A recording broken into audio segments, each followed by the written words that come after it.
आगामी लोकसभा चुनाव को लेकर इंदौर जिला प्रशासन ने अपनी तैयारियां तेज कर दी है। इसी के तहत चुनाव में मीडिया का एक अहम रोल भी होने वाला है। लिहाजा मीडिया के दुरुपयोग को रोकने और फेक न्यूज़ फैलाने से रोकने के लिए कलेक्टर आशीष सिंह ने मीडिया कर्मियों के लिए एक दिवसीय कार्यशाला का आयोजन करा। इस कार्यशाला के जरिए कलेक्टर आशीष सिंह ने सभी को गाइडलाइन से अवगत कराया, साथ ही हिदायत भी दी कि यदि इस परिप्रेक्ष्य में खबर चलाने या फेक न्यूज़ प्रसारित करने से पहले जाँच अवश्य कर ले। इसके साथ ही विज्ञापन को लेकर भी गाइडलाइन जारी कर दी गई है। कलेक्टर ने सभी मीडिया कर्मियों को इन बातों से अवगत करा दिया है। कलेक्टर आशीष सिंह ने साफ किया कि सभी न्यूज़ चैनल, प्रिंट और इलेक्ट्रॉनिक मीडिया के साथ ही न्यूज़ पोर्टल पर भी लगातार नजर रखी जा रही है। अगर कहीं भी गड़बड़ी मिलेगी तो सख्त कार्रवाई की जाएगी।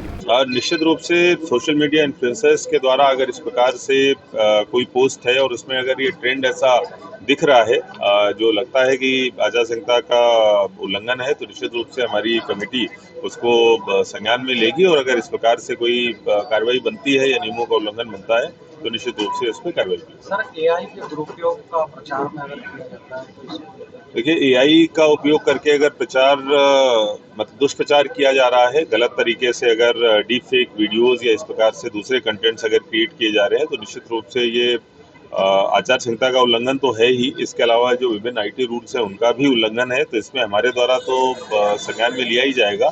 प्लस इसको जांच के लिए हमारे द्वारा साइबर सेल को भी भोपाल में भेजा जाएगा और वहां से आपराधिक प्रकरण भी दर्ज कराया जाएगा। कि कार्यशाला का आयोजन किया गया है जिसमें सभी इलेक्ट्रॉनिक और प्रिंट मीडिया से जो मीडिया बंधु और इसके अलावा जो राजनीतिक दलों के प्रतिनिधि हैं उनको इसमें आमंत्रित किया गया था।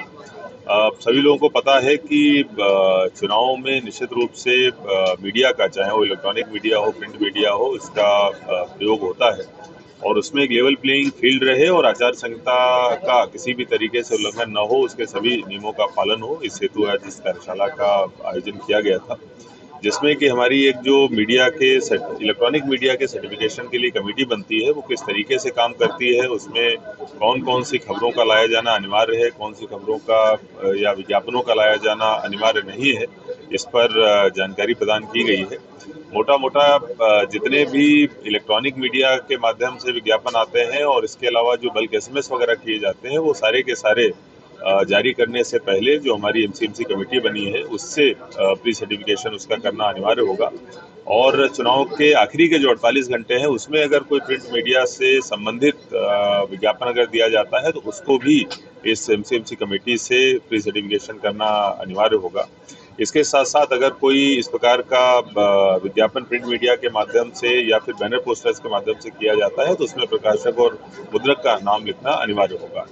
और अगर इस प्रकार से जो ये नियम है अगर इनका उल्लंघन होता है तो निश्चित रूप से जो संबंधित कैंडिडेट है उनके खिलाफ कार्रवाई का प्रावधान है।